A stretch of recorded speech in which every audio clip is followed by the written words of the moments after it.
encargada de transmitir toda la onda de tensión que parte del ventrículo izquierdo hacia el resto del cuerpo, ya conoces su estructura, ¿verdad? Eso tiene que tener. La hoja tiene dos porciones. Una porción torácica y una porción abdominal. En la clase de hoy nos vamos a ocupar más que nada de la parte torácica. ¿De acuerdo? La aorta torácica tiene tres segmentos: la aorta ascendente, el vallado y la aorta descendente. La patología principal que se va a desarrollar aquí son los famosos aneurismas de aorta. ¿Correcto? Entonces, son patologías infradiagnosticadas, pero para efectos de aparecen para la radiografía general como un problema relativamente poco. 5 a 30 casos por 100.000 habitantes para países pues, que tienen digamos escala, regularmente todo restauración.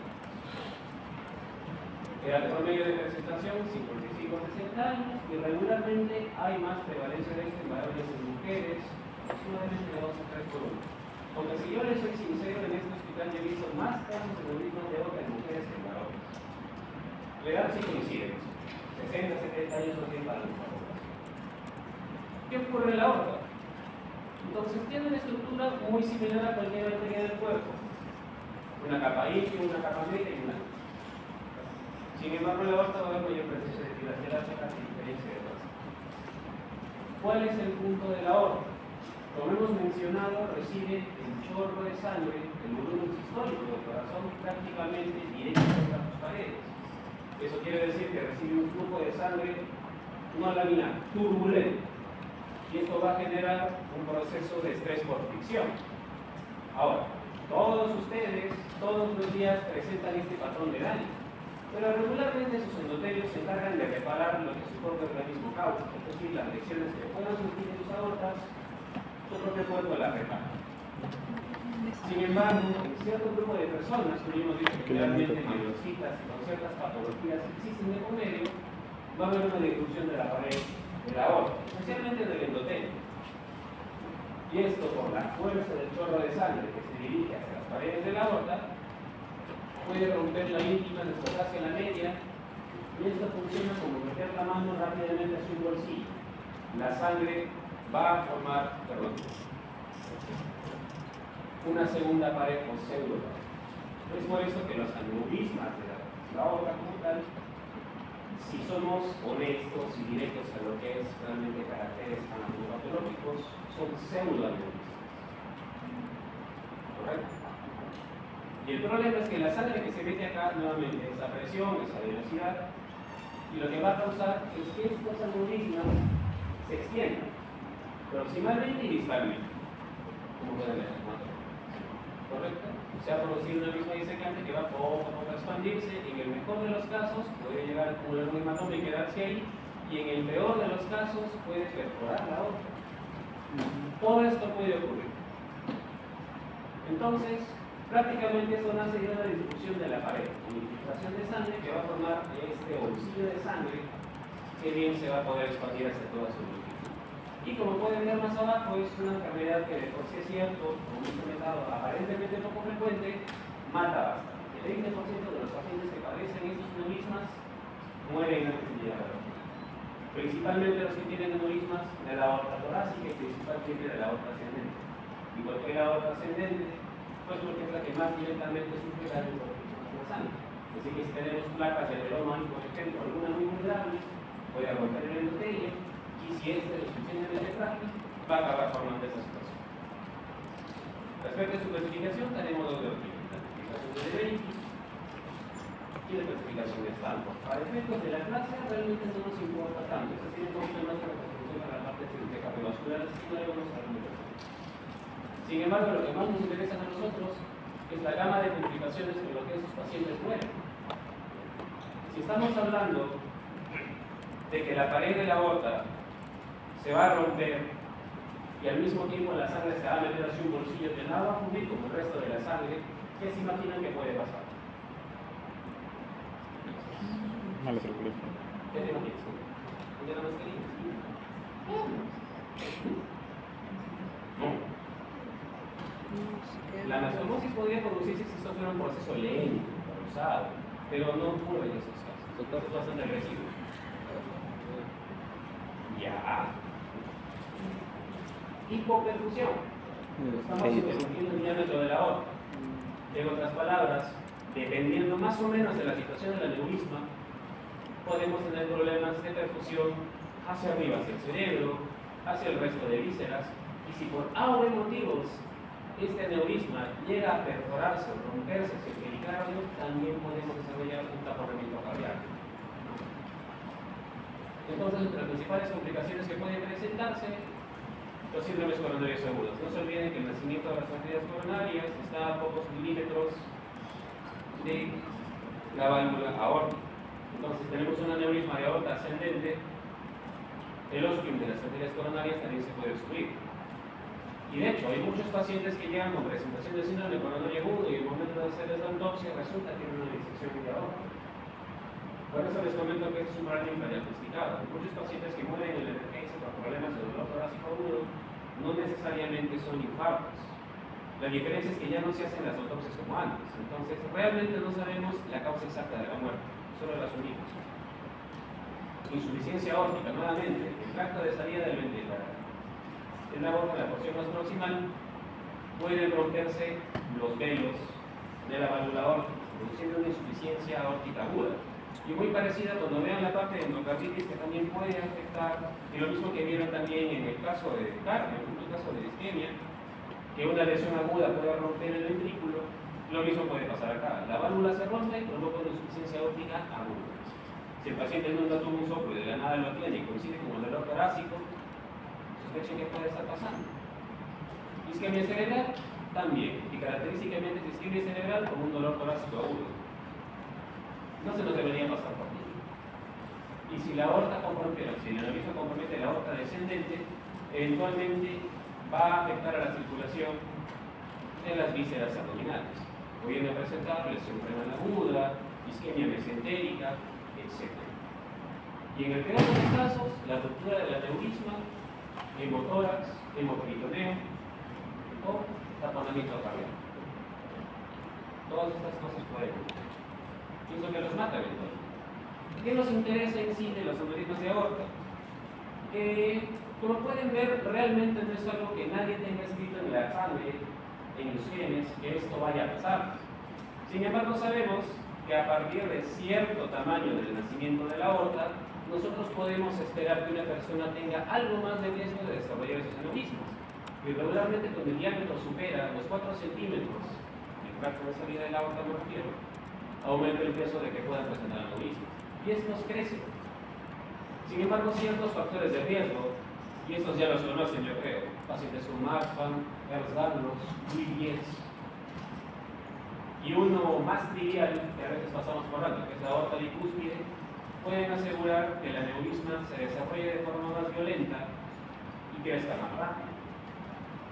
Y característicamente conllevan más riesgo de muerte. Así que siempre los pacientes marfanoides consideren que estos cuadros pueden ser más violentos, más agudos y probablemente más mortales. Y de por sí, en los protocolos de cuidado de estos pacientes es que tienen que tener evaluaciones de los grandes vasos con cierta periodicidad, precisamente por esto. Causas que quizás a nuestro mundo ya ustedes no llegan a ver mucho, las famosas aortitis. Principalmente, ¿qué bicho suele causar aortitis?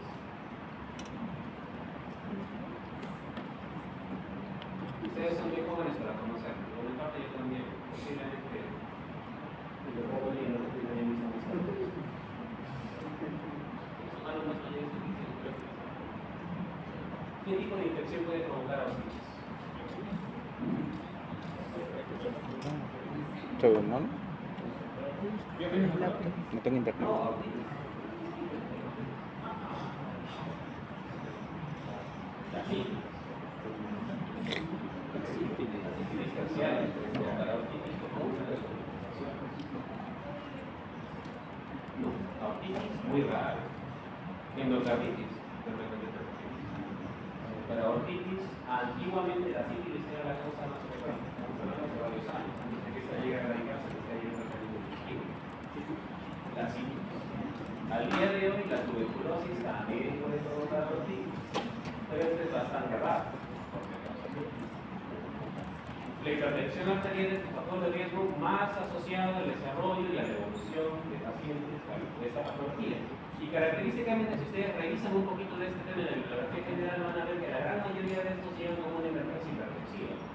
Dolor torácico, hipertensión aguda severa, que rápidamente pasa al shock en cuestión de minutos, porque se rompe.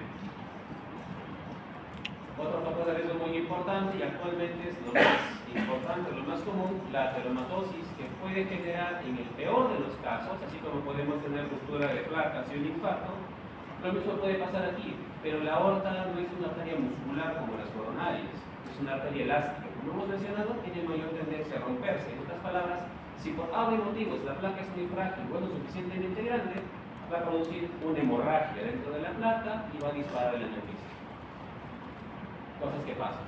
Y factores agregados a esto, de edad avanzada, ya hemos comentado, la degeneración valvular. Si hemos comentado que puede partir muy cerca de la aorta, de la válvula aórtica, es precisamente por esto.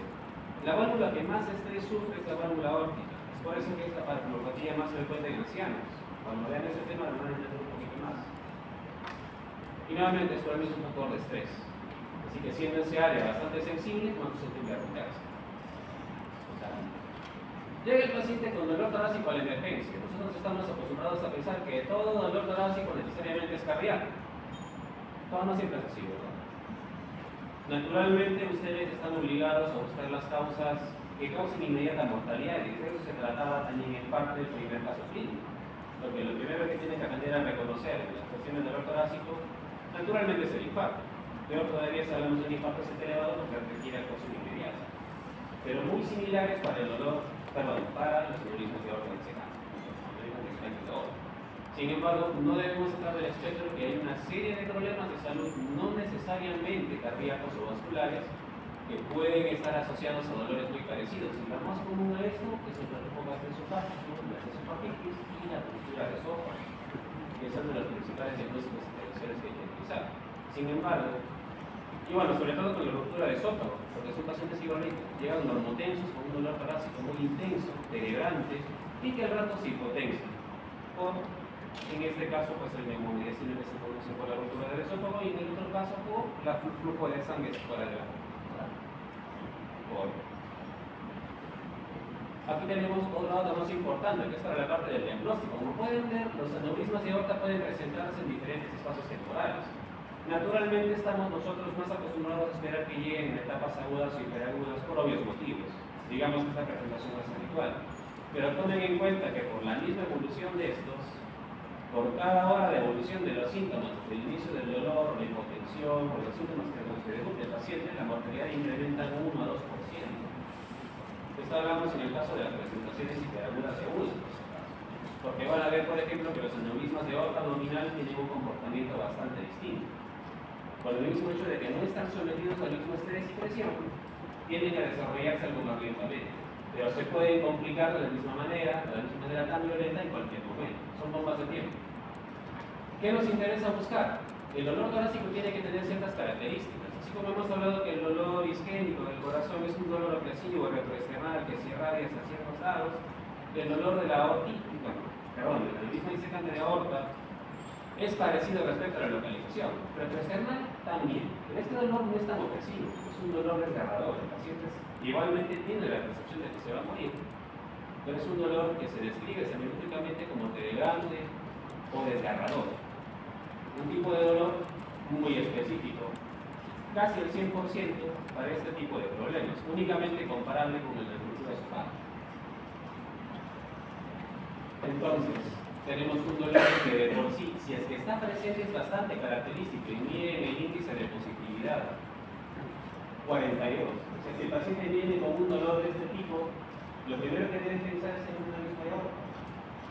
Pero no necesariamente va a ser todo el caso, porque lamentablemente este tipo de dolor tiene una sensibilidad más bien bajísima. Si bien es cierto, es casi patognomónico, casi ningún paciente lo va a presentar necesariamente como tal, o el paciente no lo va a hacer recibir. También puede presentarse como un dolor opresivo. No olviden que estamos hablando de que la utilización de las arterias coronarias tiene mucho que ver con eso. Así que también se puede presentar como una angina en el mejor de los casos, y puede confundir el diagnóstico. Lleva ese protocolo de síndrome de dolor torácico agudo que todo paciente debe sacársele, siempre en el electrocardiograma y al menos una placa de tórax.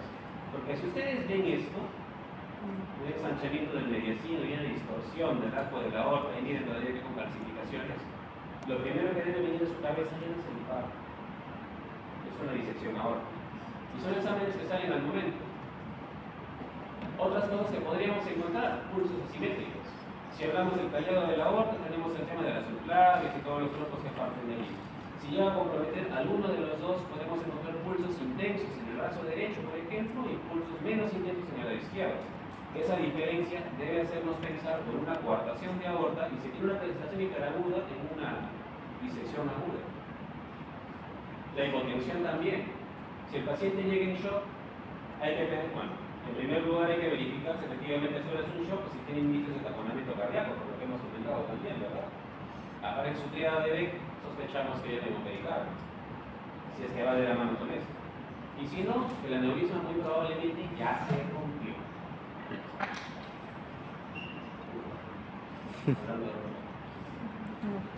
Y el hallazgo de un soplo diastólico aórtico, tercera insuficiencia, de nuevo, que nunca estuvo allí, también es muy específico de la situación. Nuevamente, si es que están presentes, si los encontramos, no se nos deberían escapar.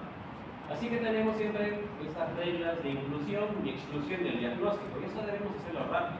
Si queremos hacerlo más objetivo, hay scores ya validados que nos permiten diferenciar de manera sintomática qué tanto riesgo hay de que el paciente que se ha presentado a la emergencia tenga o no un aneurisma disecante, si acaso no es el tiempo de hacerlo.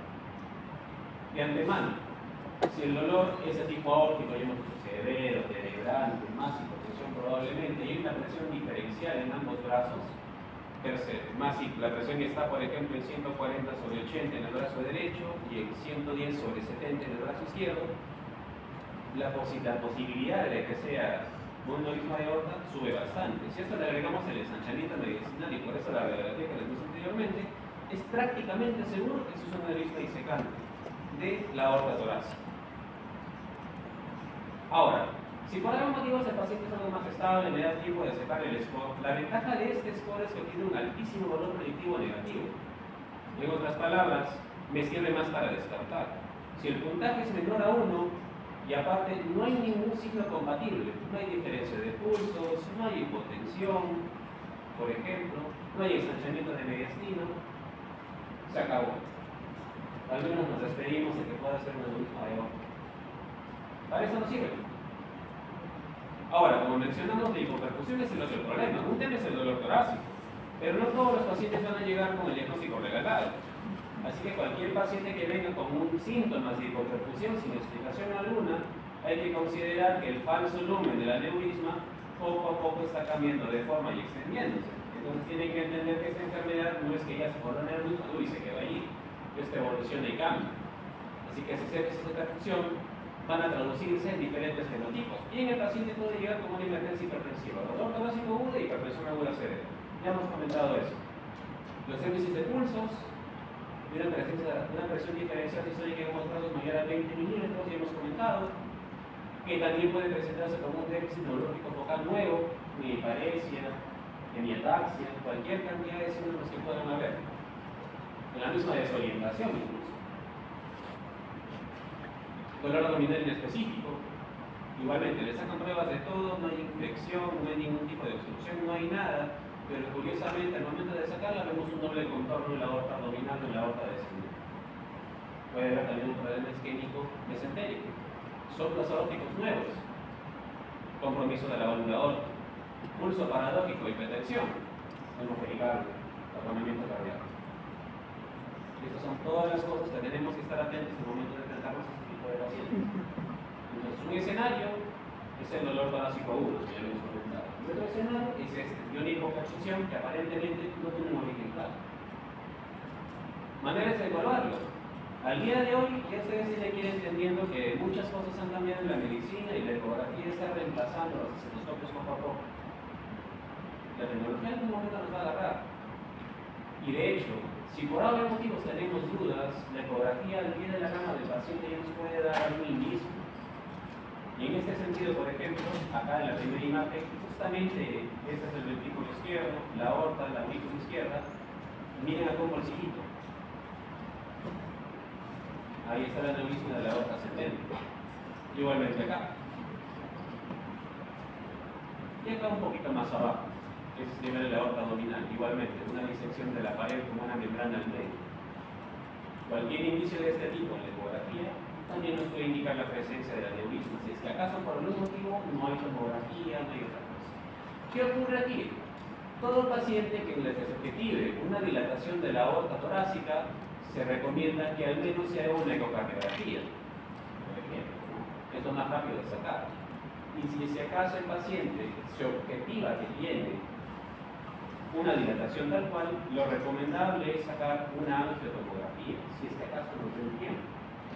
Porque tenemos que ver exactamente dónde está el sitio de afectación y el diámetro del bolsillo, porque de alguna manera u otra eso también impacta en la mortalidad, para saber con qué velocidad tenemos que tratar a este paciente. E idealmente, si es que el paciente está lo suficientemente apto para ser operado, el único tratamiento que existe es la remoción de la pared con el aneurisma y el reemplazo por una prótesis, independientemente de cuál sea la localización. Bueno, de antemano ya saben que esta es una cirugía a corazón abierto, con circulación extracorpórea, es una cirugía con alto riesgo de mortalidad, pero que sin embargo presenta la necromoción. Ahora, situaciones que nos dan a pensar que el paciente no va a aguantar a esperar ninguna evaluación más y tiene que entrar a la sala de emergencia, si no se muere. Dolor refractario, hipertensión refractaria, que se puede evidenciar un derrame pleural hemorrágico, un derrame pericárdico también hemorrágico. Acá está lo que les decía, un diámetro de la aorta mayor a 40 milímetros, por eso no sirve la tomografía. Que se evidencie mala perfusión, que reingrese con el mismo problema, etc. Cualquiera de estas circunstancias que se cumplan, el paciente debe entrar a las salas de operaciones de emergencia. Nos vamos a esperar a ver si crece, si no crece. Pero nuevamente, operar al paciente tiene sus riesgos. Mientras es mayorcito es, y hemos visto que ese es un problema que regularmente se presenta en personas viejitas, mayor es el riesgo de que no aguante la cirugía. ¿Qué ocurre en los pacientes que tienen alto riesgo de muerte? Y en estos pacientes también están los pacientes marfanoides. Hay la posibilidad de colocar una prótesis endovascular. Sin embargo, si bien es cierto que es menos riesgoso, al día de hoy, y eso también está en la guía, hay un poco menos de experiencia utilizando esos procedimientos en pacientes tradicionales. Así que todavía al día de hoy, el reemplazo a corazón abierto tiene mayor peso. Por lo pronto, también van a ver cuando vean la carta de valvulopatías, todavía la indicación de reemplazo valvular con cirugía abierta todavía tiene más peso que el reemplazo transvalvular, porque todavía no hay experiencia suficiente, pero es más que seguro que esto va a cambiar con los años. Sin embargo, es lo que todavía tenemos a disposición. Muy importante, el paciente tiene que tener la presión controlada. Estos son los casos en los que el paciente, si viene con una emergencia hipertensiva, tendríamos que bajarla por debajo del 140-90, más bien cuidando de que no se hipotense, porque el aneurisma se puede romper en cualquier momento. Así que primera recomendación de peso, controlar la presión arterial en el contexto agudo. Si el paciente por obvios motivos no va a entrar de inmediato, es un aneurisma pequeño, como para esperar y ver en el tiempo cómo evoluciona, ya tenemos que asumir que muy probablemente, ya que la sífilis es un tema que ya pues, no nos compete tanto por temas evidentes, aunque está despuntando nuevamente para el incremento de la pobreza, pues considerar que más de un paciente va a tener placaceteroma, sobre todo si hablamos de celitis, ¿verdad? Bueno, les comenté el grupo que hizo prácticas conmigo, pero nosotros comenzamos a tomar placas de ateroma de cierta significancia o detectables al menos a partir de los 20 años. Así que consideren que cuando lleguen a los 50, 60 años, no sería raro que más de uno tenga un nódulo calcificado, etc. Así que las estatinas también están indicadas. Aunque el peso de evidencia que no, porque no da ningún beneficio por plazo. Esto es más bien viendo que el paciente no se complique con más aneurismas o otros factores sanitarios. Y finalmente, que el paciente deje de fumar. Inclusive otro factor de riesgo directamente implicado en la formación de aneurismas por la endotelitis que produce es el tabaco. Y no tienen que fumar 50 paquetes de cigarro al día. El hecho de que fumen una vez, 2 veces, 3 veces a la semana, ya incrementa su riesgo de padecer cualquier tipo de problemas coronario, cardiovascular, etc. Bueno, esto lo había borrado, pero ahora vamos a pasar a la siguiente parte, que es enfermedad arterial periférica.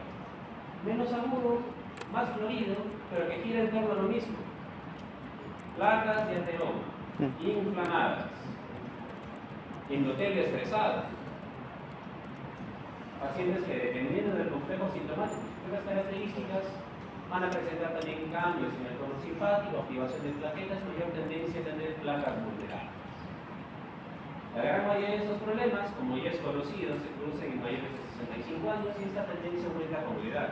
Naturalmente, pacientes que tiendan a hacer ateromatosis acelerada, a la cabeza de los diabéticos, renales crónicos, tienen mayor riesgo de hacer esta situación.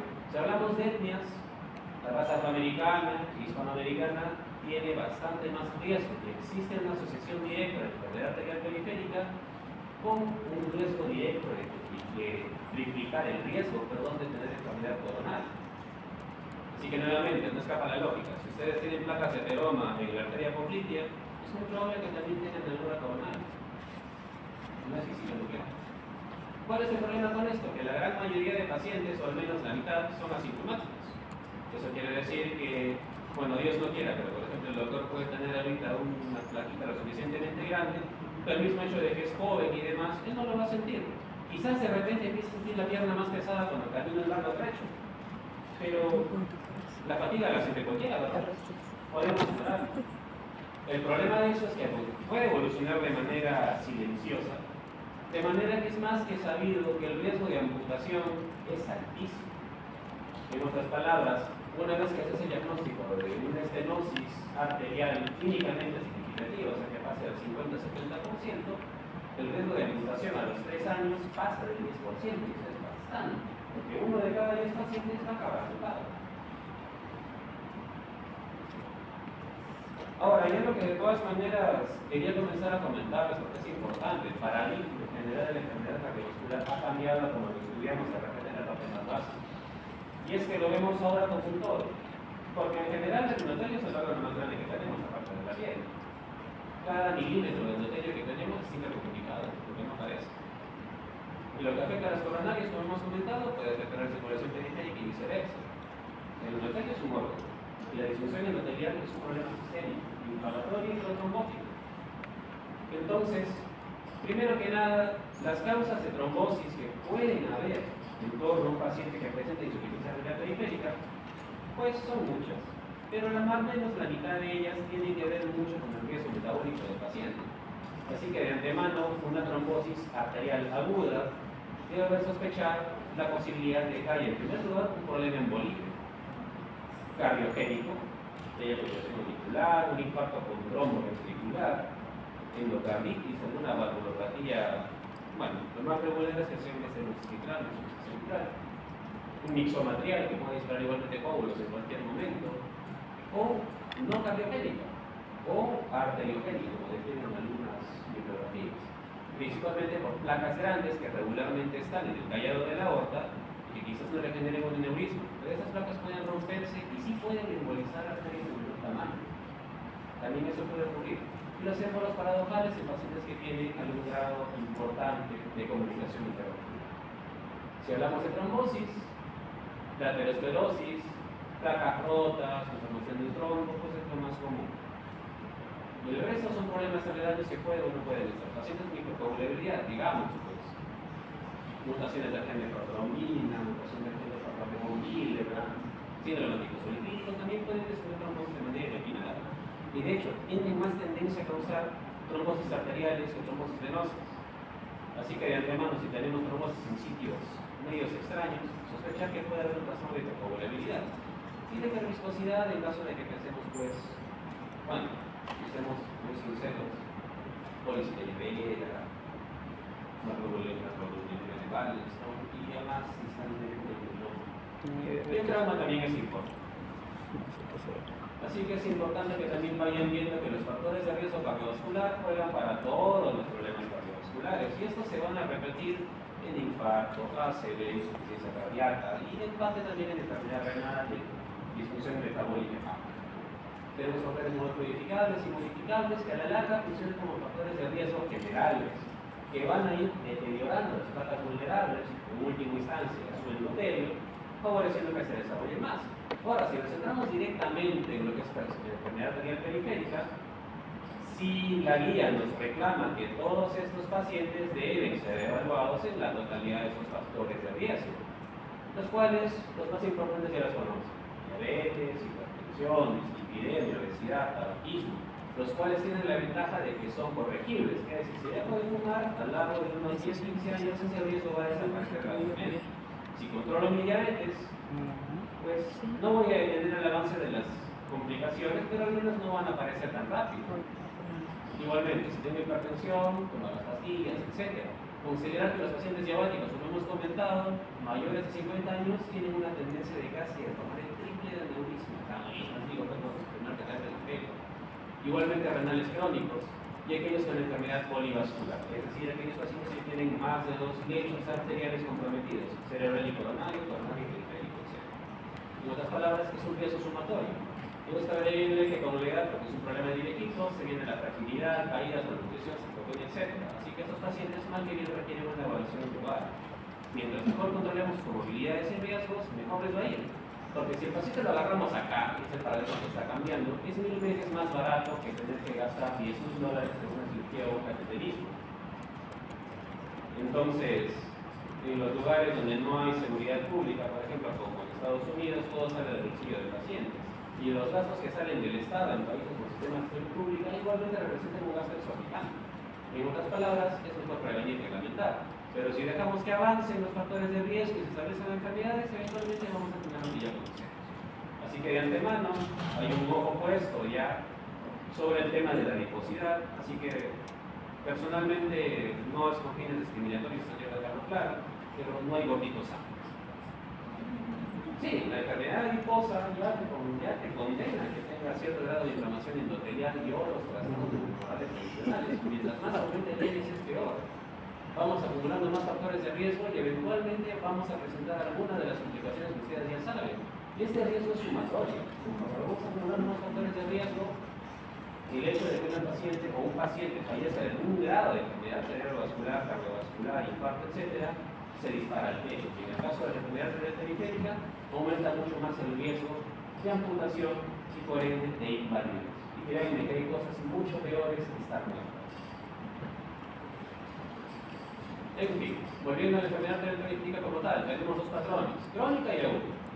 La crónica es la que estamos comentando. Hasta pueden haber un grupo muy importante de pacientes que no hacen síntomas, que oscilan entre el 20 y el 59%.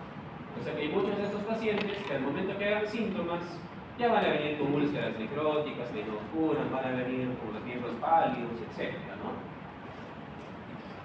Y el resto, o la gran mayoría, deberían hacer fabricación intermitente en algún punto. ¿Cuál es el detalle acá? Que los pacientes muchas veces no lo ven o porque no hacen mucho esfuerzo físico, el sedentarismo es otro problema enorme, o lo autolimitan. Son pacientes que llegan a normalizar el dolor o la fatiga de alguna extremidad disfrazando la claudicación. En otras palabras, son pseudoasintomáticos.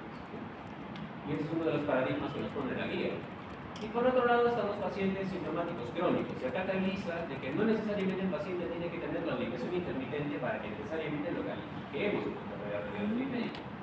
Pero nuevamente, esto depende mucho de la capacidad de autodetección del paciente. Porque si el paciente no va a un servicio de salud a controlarse, no es consciente de su realidad, se nos van a seguir escapando por debajo de la nariz. Ahora, el hecho de que sean asintomáticos o oligosintomáticos no quiere decir que en algún momento no vayan a desarrollar isquemia crítica, isquemia crónica, ¿no? Ya van a presentar dolor en reposo, úlceras isquémicas, ¿no? Lo que estamos comentando. El hecho de que ahorita seas asintomático no te garantiza que lo vas a hacer toda tu vida. Y regularmente los pacientes que opacan los síntomas o no los tienen, eventualmente van a debutar con una presentación aguda. Y esto conlleva un incremento en el riesgo de mortalidad y de amputación. En otras palabras, invalidez. O muerte. No sé qué esperar. Aguda. Bueno, esto es lo que más usualmente vemos en los servicios de emergencia.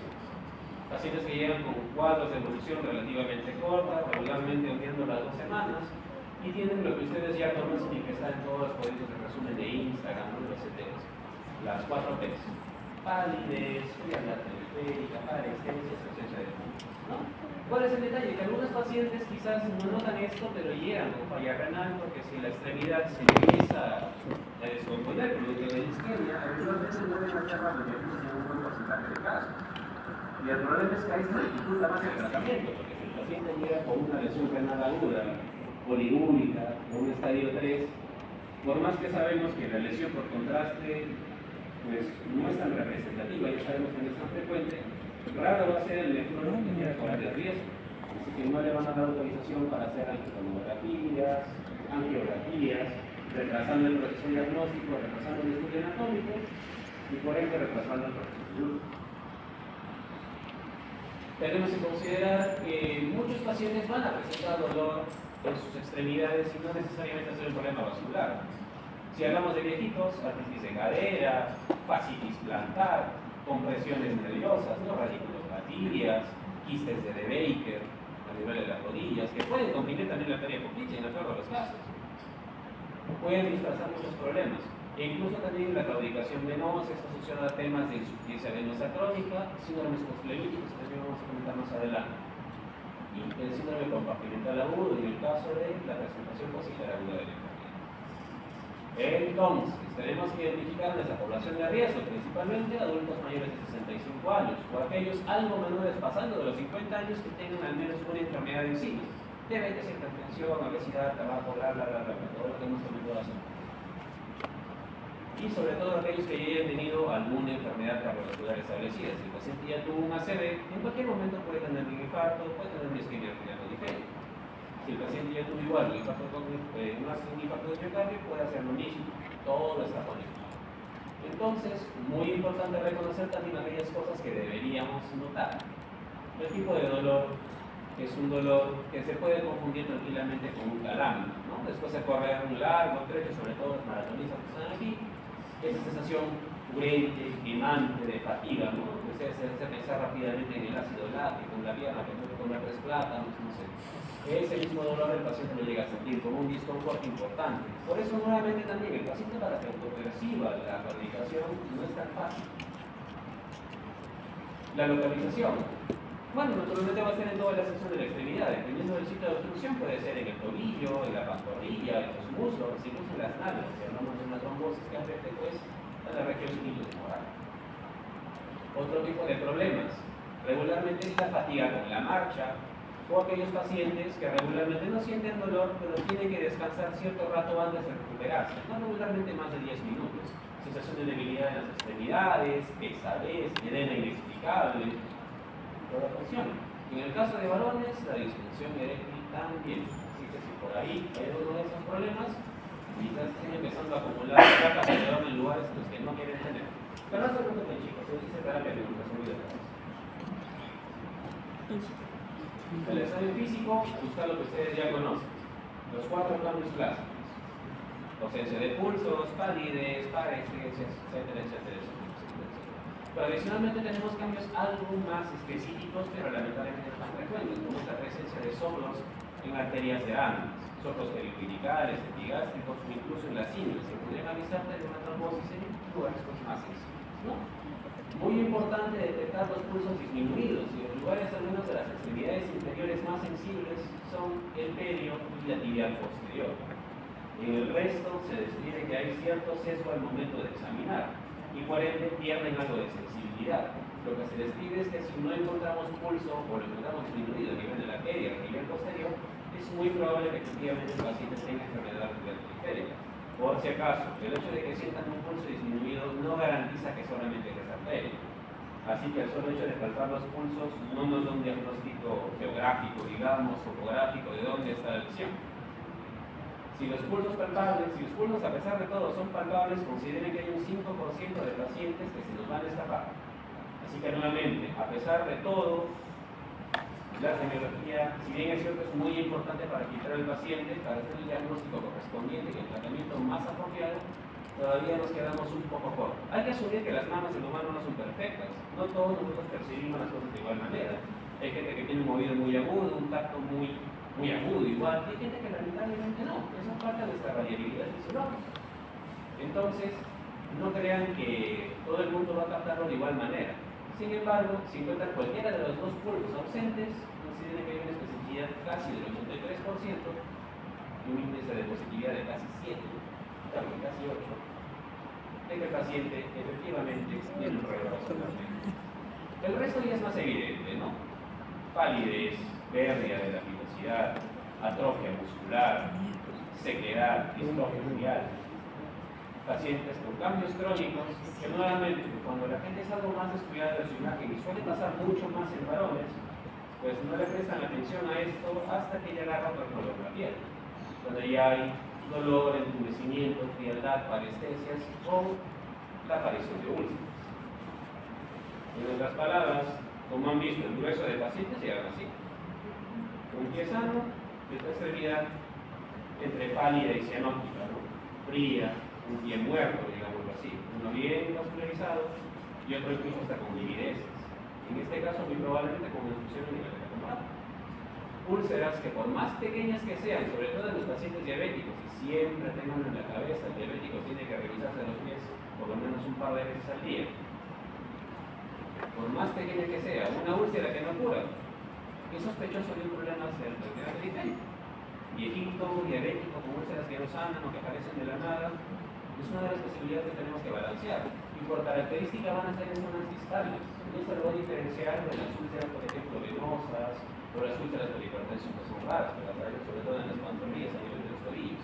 Las úlceras por enfermedad periférica tienen que ser distales, o aparecen en los territorios, por ejemplo en este caso en la media, o en las puntas de los dedos.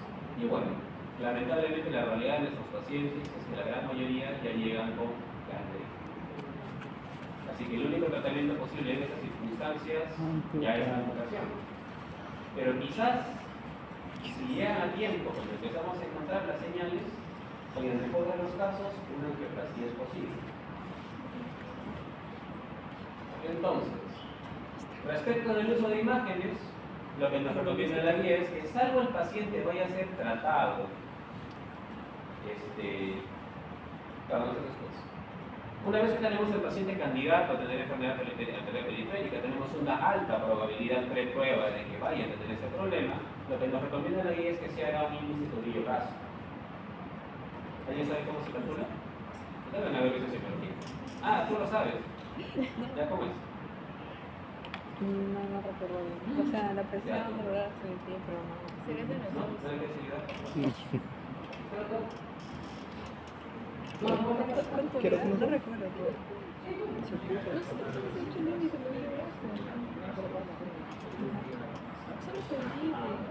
La masa media de los Exactamente.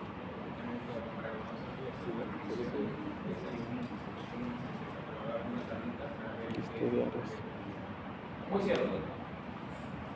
Entonces, nosotros, con lo que tenemos, seguramente somos nuestro esfingomanómetro, nuestro microscopio para tomar la presión, como dice el doctor, en ambos brazos y en ambos tobillos.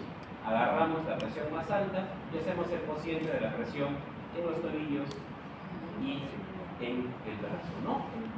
Lamentablemente, nuevamente, el método auscultatorio es muy poco preciso. La sensibilidad que se estudia al día de hoy incluso baja del 50%. Así que lo que se recomienda, y por ejemplo se hace en la unidad de pie diabético, es usar sonógrafos Doppler. El problema del sonógrafo Doppler es que hasta el día de hoy no hay ningún protocolo que te diga cuánta presión tienes sobre el vaso. Así que si por algún motivo el ecógrafo es medio barato, vas a presionar mucho, vas a tapar la tele tú mismo y vas a sobrediagnosticar algo. Así que, considerando que esos errores pueden ocurrir, aquí está lo que ya contestaron, tenemos una serie de valores que vamos a considerar. Supongamos que tenemos una excelente técnica y un buen ecógrafo, hacemos el índice tobillo-brazo. Lo normal, entre comillas, es que esté entre 1 y 1.3.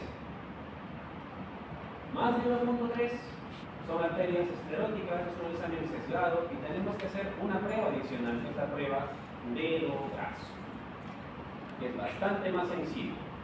Y se usa un impedómetro, que se coloca en el dedo gordo del pie, en el dedo tejo, y se toma la presión con un Doppler a nivel de la arteria inguinal. Se saca el cociente y con eso tendríamos que corroborar si efectivamente hay una enfermedad periférica, porque si sale un valor tan alto, hay una serie de falsos positivos y falsos negativos que tienen que discutirse. Sin embargo, si el índice tobillo-brazo sale muy bajo, por debajo de 0.9, prácticamente tiene una sensibilidad y especificidad altísima para corroborar una estenosis que probablemente esté por encima del 60%. Y es por eso que hasta el día de hoy esto nos sigue sirviendo tanto. Ahora, el hecho de que la presión en tu índice tobillo-brazo te salga normal no te dice que no estés enfermo. Así que para aquellas personas que les sale un valor entre 0.9 y 1.09, es muy posible que tengan enfermedad periférica leve a moderada, una estenosis menor del 50%, pero eso no quiere decir que estén sanos. Así que normal no es igual a sano. Y va a venir el tema de la evaluación global del paciente porque apareció. Ahora, si es que por algún motivo tenemos la duda, hay pruebas un poco más objetivas, como la prueba de caminata de 6 minutos. En algunos casos lo usamos, por ejemplo, para evaluar la evolución de pacientes con insuficiencia cardíaca, ¿no? Para evaluar objetivamente el grado de disnea, el grado funcional que tiene. Pero también nos sirve para esto, porque el 52% de pacientes que presentan un INDB entre 1.09 para abajo no completan la marcha, se detienen a descansar. Naturalmente, mientras más bajo es el índice tobillo-brazo, mayor es el índice de falla en estas circunstancias. Así que si por algún motivo tenemos un paciente que está entre comillas normal, una prueba de caminata de 6 minutos nos podría ayudar a filtrar si efectivamente hay una no claudicación del capital.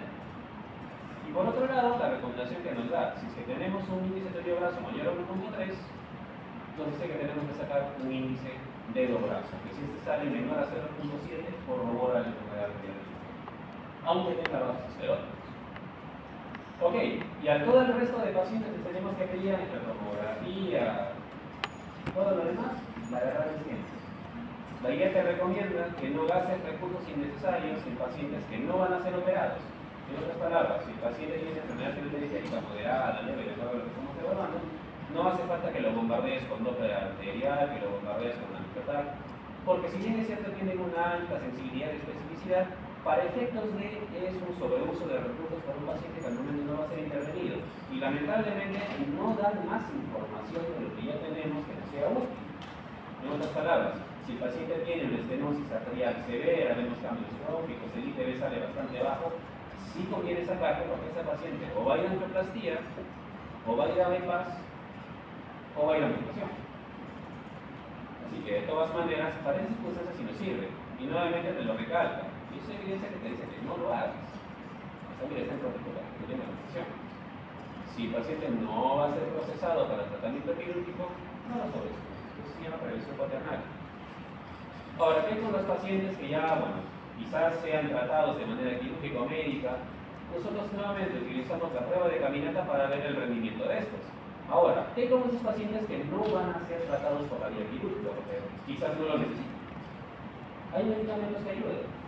Por ejemplo, el silostazol, que funciona como un vasodilatador periférico a nivel de la microvasculatura, que hasta cierto punto ayuda a mejorar la tolerancia a la caminata. Es decir, que si el paciente quizás tenga una enfermedad periférica leve, moderada, no en angioplastía, pero queremos optimizar su ritmo de vida, el silostazol ha demostrado tener muy buenos efectos. Y al día de hoy, la semaglutida, o sea, los análogos de TLP1, también han demostrado un efecto bastante positivo en la mejora de los síntomas de pacientes con enfermedad periférica.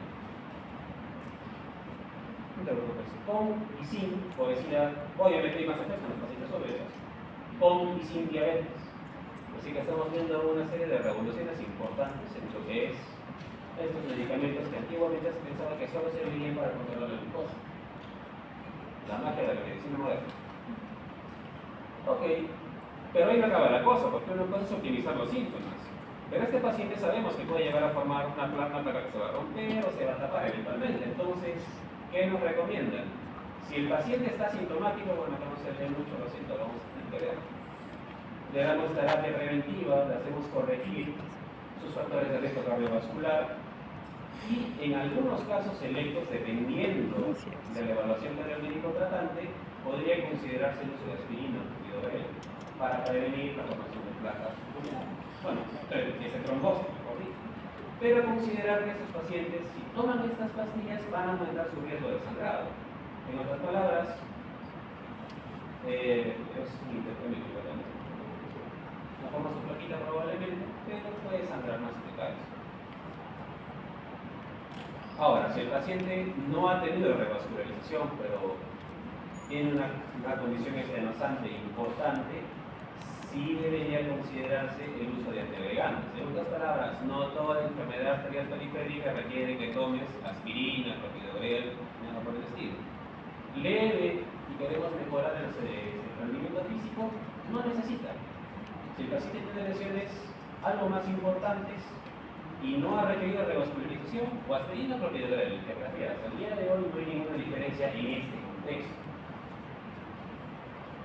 Y en última instancia, si tiene una obstrucción de moderada a severa, pero aún un punto que tiene esa selección para operarlo, el estudio COMPAS demostró que aspirina de baja dosis, 85 miligramos, más rivaroxaban, 2.5 miligramos, muy por debajo de la dosis regular, es más efectivo que dar la aspirina sola y no aumenta tanto el riesgo de desangrado. Así que para efectos de no sirve. Ahora, si el paciente ha tenido revascularización, lamentablemente tiene que tomar doble agregación planetaria de un suplemento. E idealmente, nuevamente gracias al estudio COMPAS, podría considerarse usar aspirina dosis baja y rivaroxaban a dosis baja. Ahora, esto ya debería decidir incluirlo en el año 2024, así que si me preguntan mi opinión, yo francamente decidiría usar la opción que ponga el paciente como un objeto de sangrar, y es donde el estudio COMPAS ha dado la cabeza. Así que para ese tipo de pacientes que han recibido ya terapia endovascular y de todas maneras tienen que tomar tratamiento permanente, aspirina de sus bajas y el rivaroxaban también a dosis bajas. La doble agregación lamentablemente ha quedado ya un poquito desplazada. Saben pacientes que tengan mayor riesgo de sangrado, condiciones muy protrombóticas, cambian mucho las circunstancias. Para la enfermedad tromboembólica venosa, bueno, el día de hoy vamos a hablar principalmente de trombosis venosa profunda. Así que la parte de tromboembolismo pulmonar la verán como que tromboembolismo venoso, tenemos maneras de clasificarlo, por supuesto que sí, según la localización superficial y profunda. Las famosas tromboflebitis y las trombosis como tal que nosotros conocemos. ¿Qué nos interesa de la trombosis venosa profunda? Si es proximal o es distal principalmente. Porque mientras más cerca está el trombo de la vena cava, mayor es el riesgo de que también haga un TEP. Ojo ahí, las trombosis proximales, más o menos un 30% hacen un TEP. Puede ser leve, puede ser masivo, pero es un TEP a final de cuentas. Y el problema es que las trombosis que se repiten y se repiten y se repiten acaban causando problemas a largo plazo. Así como en las piernas aparecen los síndromes postflevíticos por las trombosis mal curadas, a nivel pulmonar los tromboembolismos menores crónicos acaban causando hipertensión pulmonar. Así que por varios motivos, si hay trombosis proximal, tiene que manejarse de la mejor manera. Y como vamos a ver más adelante, algunas trombosis distales ni siquiera requieren intervención. Ahora, según el desencadenante, nos importa mucho si es provocado o no, porque si la trombosis ha sido provocada, digamos, un paciente que ha estado en UCI por 20 días, no se ha movido de la camilla y como acá no tenemos medidas de compresión, bueno, se quedó ahí y lo mandaron al diablo, ¿no? Baja al piso de medicina y hace trombosis venosa profunda. Esa no se fue el reposo prolongado. Así que si corregimos el tema del reposo, en teoría no debería volverle a pasar, al menos no con la misma posibilidad de recidiva. Pero cuando no es provocada o cuando aparecen sitios atípicos, ya debe hacernos parar las orejas. Quizás el paciente tenga alguna condición trombofílica, ¿no? Ok, esta ya se la sabe. ¿Qué se asocia a la formación de coágulos? Lo van a ver en fibrilación auricular, lo van a ver acá, la famosa triada de bicho, ¿no? Flujo sanguíneo lento o estancado. Ya sabemos que si hay una vena potencialmente obstructible o con lesión endotelial, es más fácil que el flujo laminar de la sangre se pierda. No olviden que a pesar de todo, las venas son aparatos de capacitancia, o sea, están diseñados para aguantar un buen volumen de sangre más que para distribuir. En otras palabras, es más fácil que se forme un remanso. El 60% de su flujo sanguíneo en este momento está estancado en su sistema venoso. Es esta naturaleza. Es más fácil que el sangre se forme. Lesión endotelial. Si fuma, si hay tabaco, si hay obesidad. Y bueno, no es involuntaria porque también ocurre. La gestación también puede producir lesión endotelial. El embarazo es un proceso inflamatorio también. La diferencia es que el cuerpo aprende a generar tolerancia hacia el virus. Pero parte de esa intolerancia que se forma, a veces, por ejemplo, llega a problemas como la insuficiencia placentaria, la preeclampsia, etc. Así que sí, el embarazo no solamente hay compresión de las venas, también hay inflamación. Así que es un factor importante. La obesidad, lo mismo. Diabetes, hipertensión y toda la gana que ustedes ya conocen. Siempre en el neutrólitis siempre va a presentar. Y una hipercoagulabilidad. Si por algún motivo se llena la condición trombofílica, va a hacer eco la formación de este detalle. Ahora, ya saben ustedes que los trombos se forman tanto por glóbulos rojos apretujados, más plaquetas, más la fibrina, que forma una malla que engloba todo. Y el propósito de esto es proteger las lesiones que dan en los vasos y los tejidos. Sin embargo, si nosotros tenemos alguna lesión o alguna condición que nos obligue o nos favorezca formar trombos, eventualmente nuestros aparatos propios del endotelio, antitrombina 3, proteína C y S, etc., lamentablemente se van a vencer. Y eventualmente la inflamación del endotelio, la privación de las plaquetas, el mismo sistema inmunológico va a favorecer que empiecen a formarse más coágulos y más coágulos y más coágulos, mayor adhesión al endotelio, más quimiotaxis, más coágulos, más coágulos, más coágulos, hasta llegar a formarse un trombo importante. ¿Qué factores de riesgo tenemos? Los de mayor peso, cirugía mayor reciente, y en esto hablamos principalmente de la cirugía ortopédica. Va a llegar el momento, sobre todo cuando roten traumatología, que van a darse cuenta que es bastante frecuente pacientes operados de cadera y de rodilla y que hagan trombosis a largo plazo, porque esos pacientes requieren también una inmovilización prolongada, más allá del trauma que se realiza durante la cirugía. Bueno, que famosamente tiene que ser así, como eso, ¿no? Hospitalizaciones recientes por insuficiencia cardíaca. Toda condición edematosa también produce remanso sanguíneo. Así que, ¿qué creen? Si tienen venas vulnerables, eventualmente también pueden formar un coágulo. Un tromboembolismo venoso previo, sobre todo si ha sido mal manejado, y llevarse los famosos lipídicos, mayor tendencia a formar un nuevo coágulo. El síndrome antifosfolípido, sobre todo si es un marcador doble triple positivo. El riesgo de trombosis se dispara al techo y el cáncer activo que juega tanto para el riesgo de hemorragia como para el riesgo de trombosis.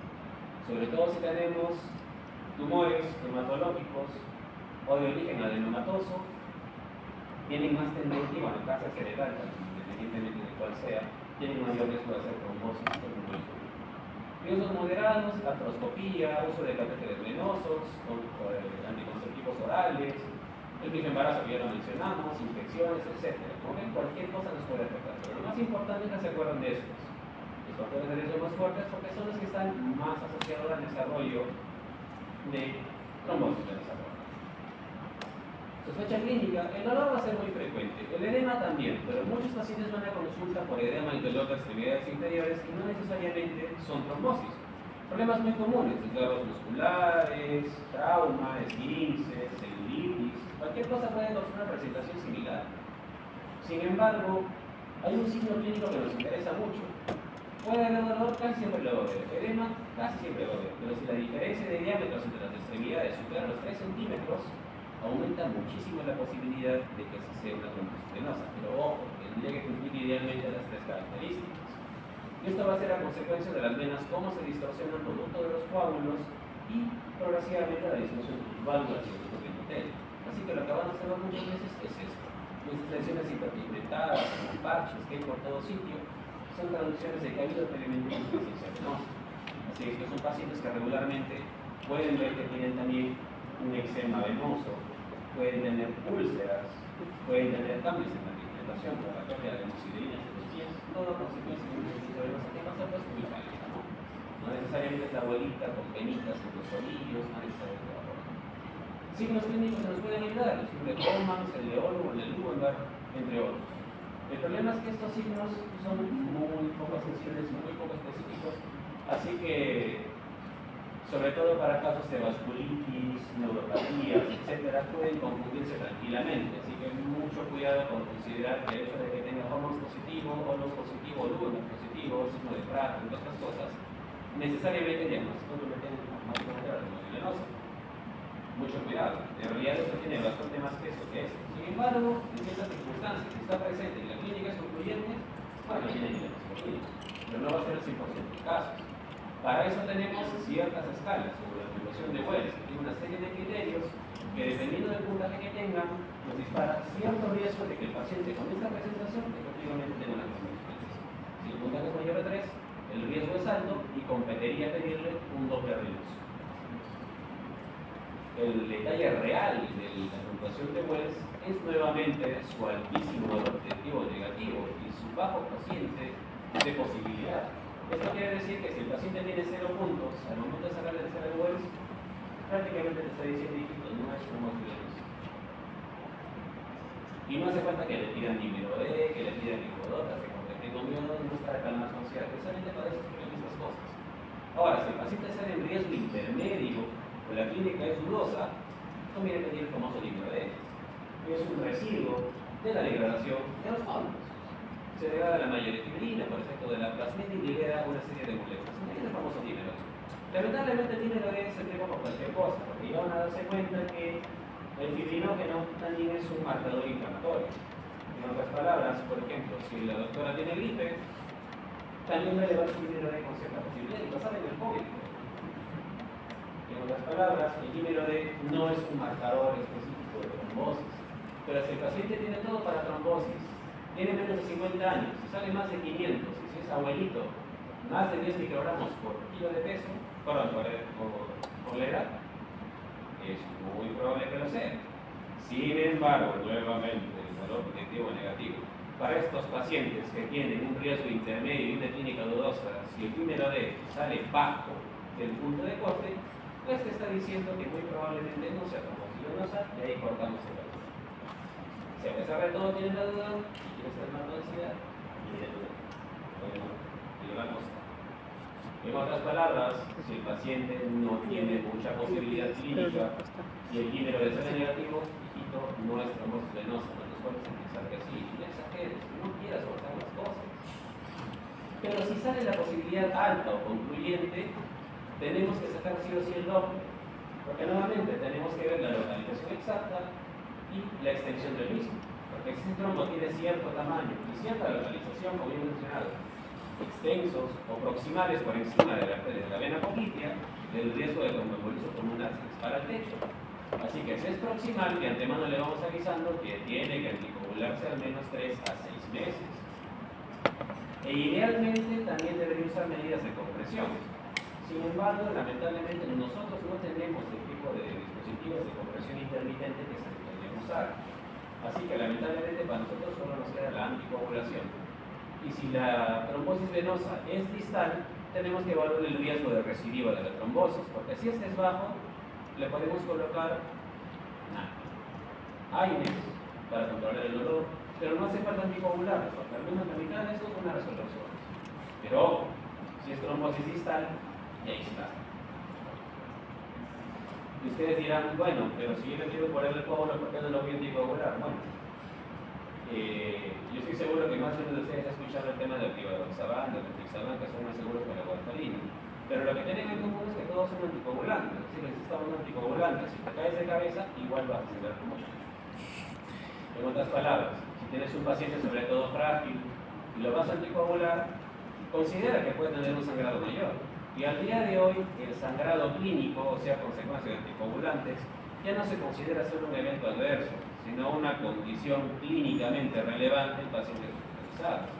Así que sí, anticoagular por anticoagular no siempre es la solución. De hecho, se prefiere darle menos medicamentos a la persona a la medida de lo posible. Pero si requiere, obviamente es mejor anticoagularlo que esperar a que tenga un sustituto pulmonar, ¿verdad? El riesgo-beneficio siempre se sopesa. Entonces, si es el riesgo de recurrencia, dependiendo del tipo de factor que esté asociado a la trombosis, si por algún motivo es alto y así sea una trombosis venosa distal, de todas maneras se tiene que anticoagular. Pero si es bajito variable, realmente no hace falta. Entonces hay que ser consolidado de lo que hemos comentado. Si a pesar de todo es muy sintomático, la trombosis está muy cerca a la vena poplitea, es extensa o hay múltiples puntos de trombosis, hay factores de riesgo no reversibles, que sería el paciente sobre todo si tiene un cáncer, si está gestando, no le vamos a obligar a tener la recepción del líquido de ahí. En otras palabras, ya tendría que anticoagularse por motivos de seguridad del paciente. Si hay más de una, al menos más de un criterio de los que están acá, se tiene que anticoagular. Eso es en caso de la distal, la proximal siempre se anticoagula. Y bueno, la fase inicial de la anticoagulación requiere que demos los anticoagulantes en dosis altas. Ustedes me preguntarán por qué. ¿Vale? ¿Se me dice por qué? ¿Lo ve usted? ¿Por qué tendríamos que darle 3 series de dosis distintas a un paciente que por dosis? ¿Qué se me ocurre? Vamos a ver. ¿Qué se me ocurre?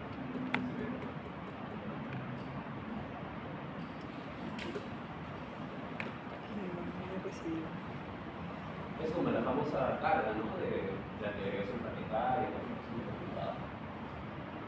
Va por ahí.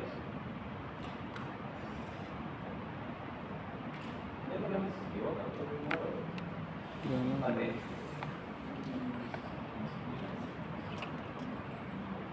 ¿Nadie?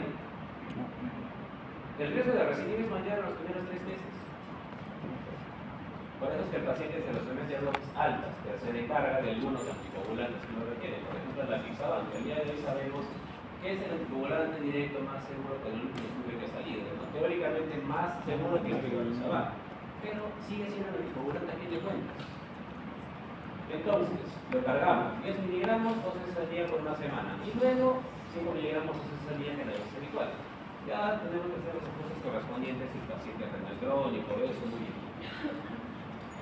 Ahora, como hemos comentado, idealmente el paciente debería anticoagularse en los primeros 3 meses, por lo menos hasta 6, dependiendo del criterio clínico y del protocolo que se usa. Sin embargo, así como hemos dicho que en las primeras 3 semanas, el riesgo de recaída o reaparición de trombos o extensión del mismo es alto, y por eso le damos una dosis alta para saturar, por así decirlo, su sistema de coagulación. Pues también incrementamos el riesgo de sangrado, precisamente por las dosis de alta que le estamos dando.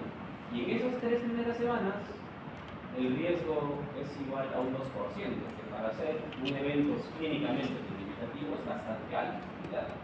En otras palabras, si el paciente tiene o ha tenido un sangrado mayor, una hemorragia digestiva alta, una hemorragia intracranial sobre todo, queda contraindicado. Trauma grave. Ese es un paciente que tiene un accidente de tránsito importante, un peritoneo, todo lo que ustedes ya conocen y les gusta ver en la emergencia y en las páginas de Lores, pues también se contraindica. Cirugía mayor pronto, si el paciente va a entrar que se una laparotomía expiratoria, tampoco es buena idea anticoagularlo en ese mismo momento. Si hay diálisis hemorrágica o una plaquetopenia severa, tampoco es buena idea. En otras palabras, riesgo-beneficio, si tenemos alguna de estas condiciones, lo ideal sería no iniciar la anticoagulación en ese momento. Naturalmente la guía nos dice que deberíamos usar dispositivos de compresión intermitente, medidas de compresión, etc. Lamentablemente no lo tenemos. Así que por ese lado, para nosotros en Latinoamérica estamos descubiertos por este plan. Ahora, si el paciente es mayor de 85 años, tiene fibrosis péptica, tiene menorismo de aorta abdominal, no torácica abdominal, o hay una disección aórtica importante, no es que esté contraindicado, pero si el paciente es estable, obviamente, ¿no? Hablamos de aorta abdominal, por acaso, torácica. Con mucho cuidado y conversando con el paciente se tiene que dar. Así que nuevamente, ¿sí? Dime. Ajá.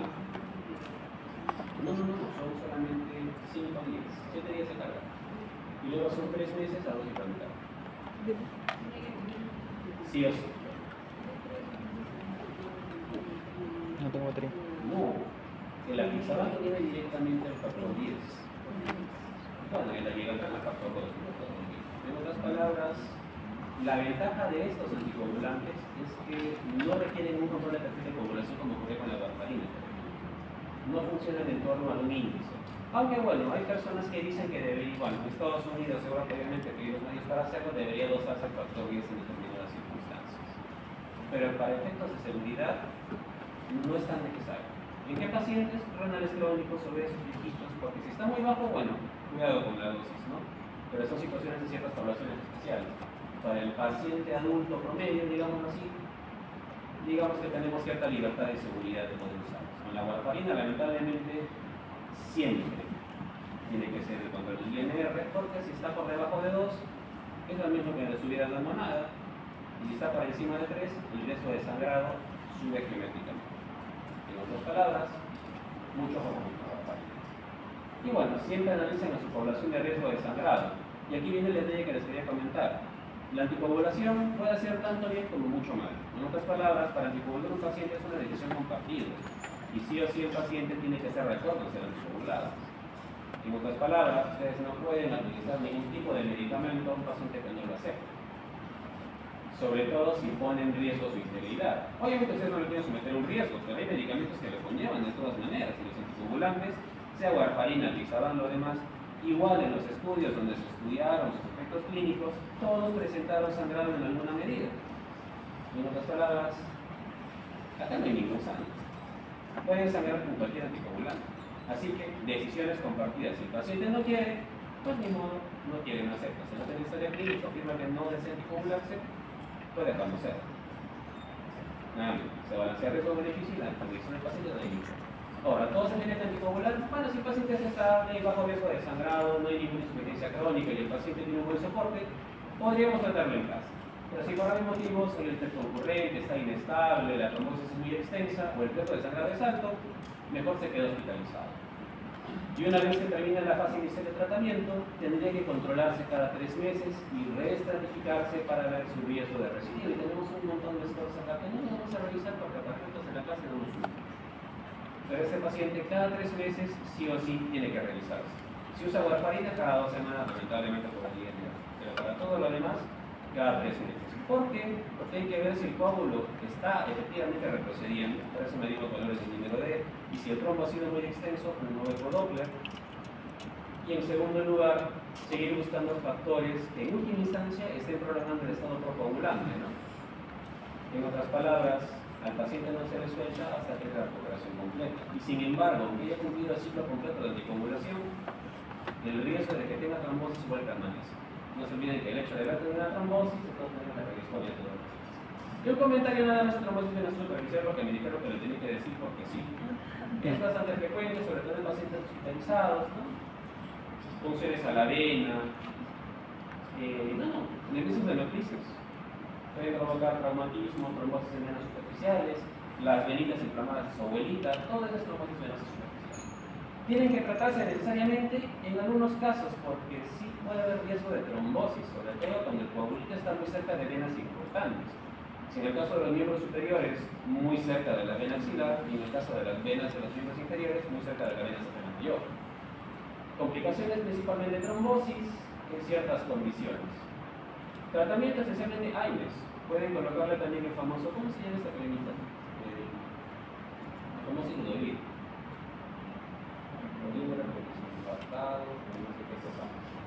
Se puede usar. Se tiene que coagular en algunas circunstancias, si es grandecito, más de 5 centímetros, o está muy cerca de la vena safena. Para lo demás, esto puede resolver solo. Bueno, ¿preguntas?